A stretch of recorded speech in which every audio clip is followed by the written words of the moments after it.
Hello there, I'm Jen and I make useful English Lit study videos on Shakespeare, poetry, fiction, literary ideas and more to help you become a literary expert. So if that sounds like what you want, then make sure you hit the subscribe button below so you never miss out on my future weekly videos.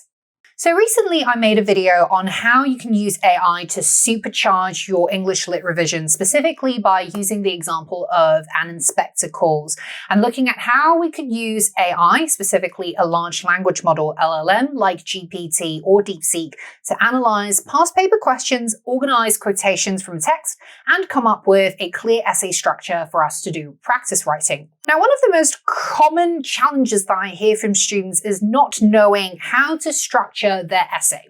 So in this video, I figured that I'm going to show you guys exactly how to address this issue with the use of an AI tool by showing you step by step how you can use an LLM to guide you through the process of writing a top grade GCSE essay, which can help us overcome the sense of confusion and overwhelm during our revision. I would recommend in general that you use a more advanced AI model if, say, you're using something like GPT. So if you're using GPT, then maybe consider using GPT 4o, which basically is the Plus or the Pro subscription version. But something free like DeepSeek has also proven to generate quite high quality responses when it comes to educational support content. That said, where possible, you should really ask your teachers, tutors, or parents for guidance on which AI model to use and to help you discern which ones are better. Okay, so that's a discussion that you need to have with your guardians and your teachers. But in any case, as with all of my AI for Learning videos, I caveat that AI should only ever be used as a study aid. So it's here to enhance and augment your learning efficiency and effectiveness, and it is not a total replacement of your abilities. We are here to use AI to help us create a blueprint and toolkit for our revision, not to have it do our work for us. Remember, the point of learning how to write an essay isn't actually in producing the final piece of writing. It's about learning to think and communicate clearly to others in real life. And unless you decide to implant an AI model into your brain, you're still going to need to develop your own thinking and communication skills. So the last thing you should do is to ask the AI to write up an entire essay for you, which you just copy and paste to pass off as your own work, because this is just not the point, right? And it's not going to be effective for anything. Not only is this obviously dishonest behavior, it's also actually really detrimental to your growth, and you end up harming no one but yourself. Okay? So with that caveat out of the way, let's just dive straight into exploring how we can use AI in a smart and responsible way to help, not harm, our lit revision. Let's dive straight into it.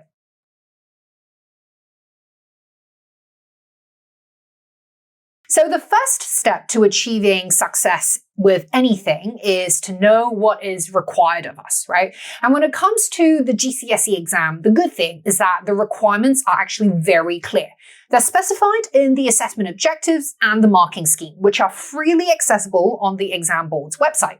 So I'm going to use the AQA one in this video just because that's the most popular exam board when it comes to GCSE English Lit, but this applies to Edexcel, OCR, CIE, virtually any reputable exam board that you're probably going to be studying for. The point here is that you know exactly what you are assessed on, and you can use this knowledge to guide your efforts. So it's really interesting because I've noticed that while a lot of students don't analyze form and structure in their essays, which is, well, obviously explicitly stated in AO2, they'll worry about what literary critic or critical theory they should include when that's actually nowhere stated in the GCSE AOs, right? It's a different conversation for A-level, but they'll wonder why they don't do well on the exams when clearly the reason here is that there's a misalignment between what they've done and what the examiners are looking for. The examiners are looking for AO2 done well. They're not looking for something extra that is not stated in the AOs. So that's your reason. So as we ask for the AI's help by drafting up a prompt, we've got to start by spelling out all of the requirements we need to be fulfilling. Then tell the AI what our goal is, which hopefully, if you're watching this video, is to get top grades on your essay, right? So here's a suggested prompt that maybe I would provide the AI with. I'm studying the play and Inspector Calls by J.B. Priestley for my AQA GCSE English Lit exams,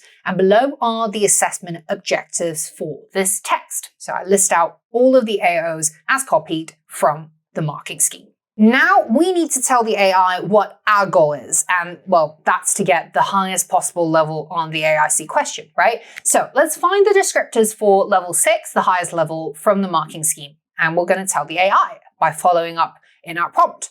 My goal is to obtain a level 6 on the inspector calls question. For level 6, which is the top level, 26 to 30 marks, here's the examiner's advice for how I can arrive at this level. And then I paste it exactly as it's stated in the marking scheme.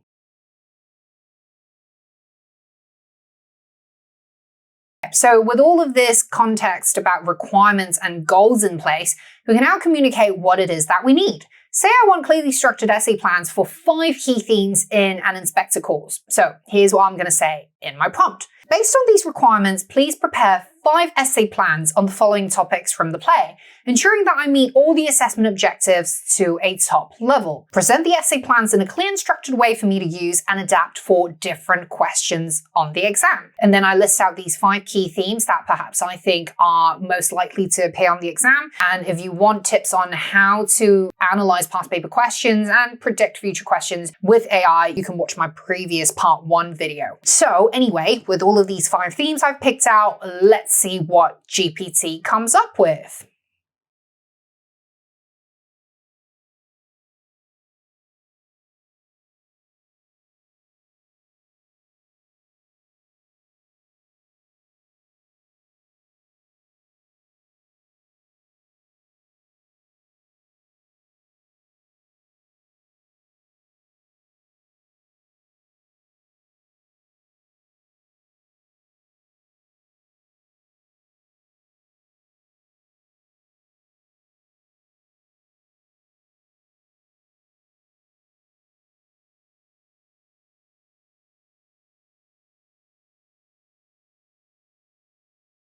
So as you can tell, this is clearly quite helpful, right? Because it breaks down the components that we need to include in the essay, i.e. the introduction, the main body paragraphs, and conclusion, with a focused idea for each section, as well as a suggested key quotation, reminder for our analysis of language, structure, and form, a contextual link to Priestley's historical and social background, along with some suggested literary technique terms to include. So it really hits every assessment objective we need to achieve and reminds us of all of the assessment objectives that we need to include. However, maybe say I think this isn't enough for me to be confident about setting pen to paper, and I want some extra scaffolding, especially if you're still relatively new to writing literature essays. In that case, we can ask for even more help by requesting that GPT create a fill-in-the-gaps version of a sample essay, where we're given a written framework, and our job here is to fill in the main analysis sections. How might that work? Let's take a look.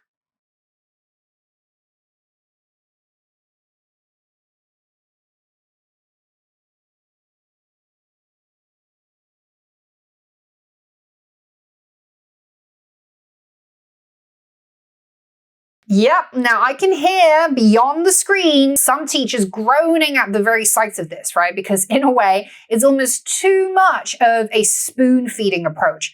But honestly, I've taught quite a lot of students over the years who genuinely struggle so much with coming up with essay structure and putting their points together in a cogent, logical piece of writing, that I really think that anything which helps clarify and support them on this process is going to be a plus. So cringe, spoon feeding or not, this is helpful for some students.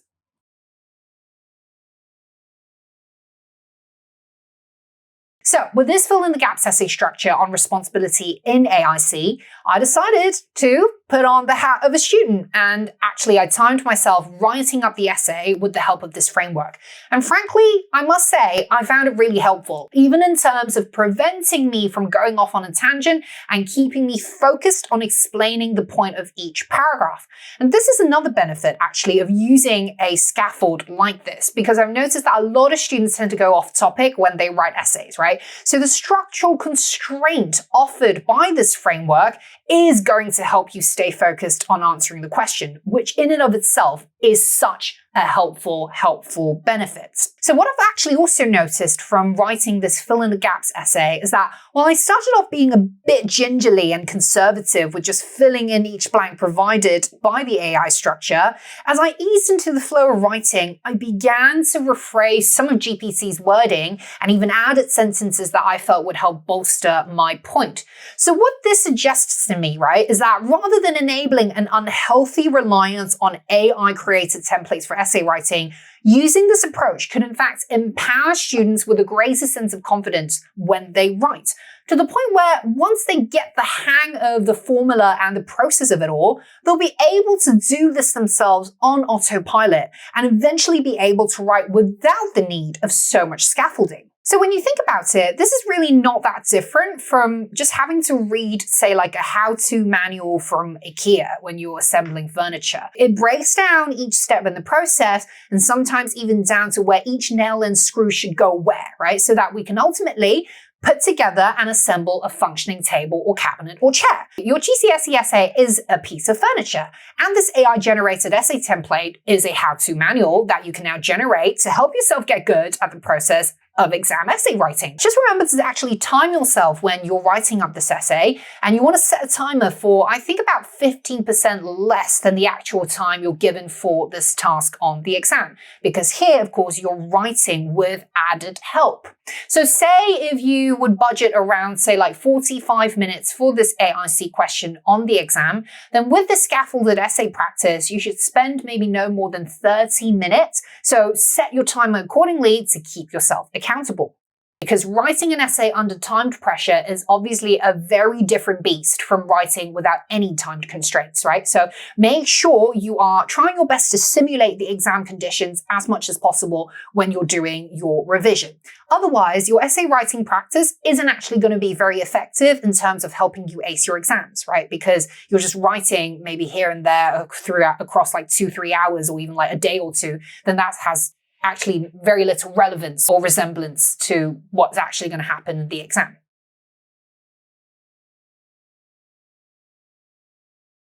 So finally, once you've written up your work, you can ask for feedback from the AI. Ask it to assume the role of an official GCSE examiner and to grade it based on the marking rubrics and provide specific feedback on what it thinks you need to improve. So here's my version of the prompt asking the AI for feedback on my essay. So I've written up an essay below based on the template you've provided. Assume yourself as a GCSE English Lit examiner. Grade it according to the marking rubrics out of a total of 30 marks with 4 marks for AO4. Then give me specific feedback on what to improve with the aim of helping me get level 6, which is the top level. So by the way, there's a possibility that asking the same chatbot for feedback on an essay, which it's given you advice on, might result on some bias. I don't know, but it is a possibility. With these LLMs, you just kind of never know sometimes. But to guard against this effect, you could just consider asking different LLMs to mark your work and see what each AI examiner says. For instance, with my essay, I first asked GPT to mark it, which gave me a glowing grade of 28 out of 30. And then I asked DeepSeek to grade it, which was slightly harsher, with 25 out of 30, but it's still a borderline level 6. You can also actually check for bias by objecting to the AI's marking and see if it revises its opinion. In my case, I told GPT that my teacher had given me a much lower grade of 16 out of 30 and asked if it found this justifiable, which to its credit, didn't really concede it too much on its original assessment, rightfully so, because my essay is good. But also provided some constructive points on why my teacher might have given me such a low grade and what I might want to do about it. And I thought that its points were all pretty sensible. Yeah, largely, which is don't worry about what your teacher says. Probably she was in a bad mood. So there you have it. You can now use AI to improve your writing skills for exam prep, all by asking it to help you create clear essay plans and scaffolded templates, which you can then use to practice essay writing with more confidence and clarity. I know I sound like a broken record, but it begs repeating. Please remember, using AI to help us with revision is not about outsourcing our own critical thinking or hard work, but rather about utilizing the tools available for us to aid and bolster our learning process, throughout which we need to exercise agency by coming up with our own unique ideas and writing our own essays. The AI's responses should only ever be a source of guidance and inspiration, because ultimately it's you who can come up with much, much, much better ideas. Trust. So for more AI for Learning videos, you can check out my playlist right here. I also have an AIC essay past paper walkthrough video, which you can watch link in the description box below. And if you're interested in learning more about how you can use AI to level up your studies, then please sign up for early access to my AI for Learning course below, and I will reach out with more details down the line. As always, if you found this video helpful in any way, please hit the thumbs up button below so you encourage me to keep making these useful English Lit videos for you in the future. And if you haven't already subscribed, what are you waiting for? Go ahead and hit that subscribe button below so you never miss out on my future weekly videos. Make sure to also switch on that bell notification. Thank you so much for watching, and I will see you, as always, in the next one. Bye!